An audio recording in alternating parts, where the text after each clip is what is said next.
အမေရိကန်နိုင်ငံမှာဘဝကိုရုန်းကန်လှုပ်ရှားရင်းနဲ့နောက်ထပ်ရှင်သွေးလေးတအုပ်ထပ်မံလွှဲထားရပြီးဖြစ်တဲ့တရုတ်ဆောင်ချစ်သူတွေအနုပညာလောကမှာပရိသတ်များစွာရဲ့ချစ်ခင်အားပေးမှုကိုရရှိထားကြတဲ့ပြည်သူချစ်အနုပညာရှင်စုံတွေလေးဖြစ်တဲ့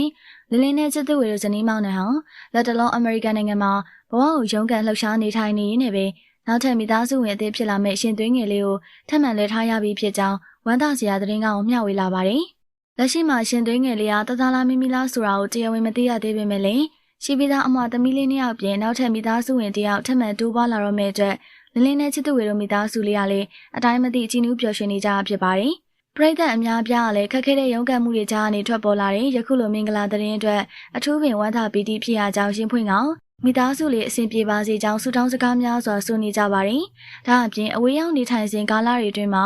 အခက်အခဲမျိုးစုံကြားကနေသတင်းကောင်းလေးကြားသိရတာကြောင့်ပရိသတ်တွေကဝမ်းသာနေကြရလဲဖြစ်ပါတယ်။လက်တလုံးမှာတော့အခုလိုချစ်စရာကောင်းပြီးတော့ကြည်နူးစရာကောင်းလာတဲ့မိသားစုဘဝအခြေအနေတစ်ကိုပိုင်ဆိုင်ခွင့်ရရှိတော့မယ်။ချစ်သူဝေတို့ဇနီးမောင်နှံကိုလည်းပရိသတ်တွေကဂုဏ်ယူဆုတောင်းပေးနေကြရလဲဖြစ်ပါရဲ့ရှင်။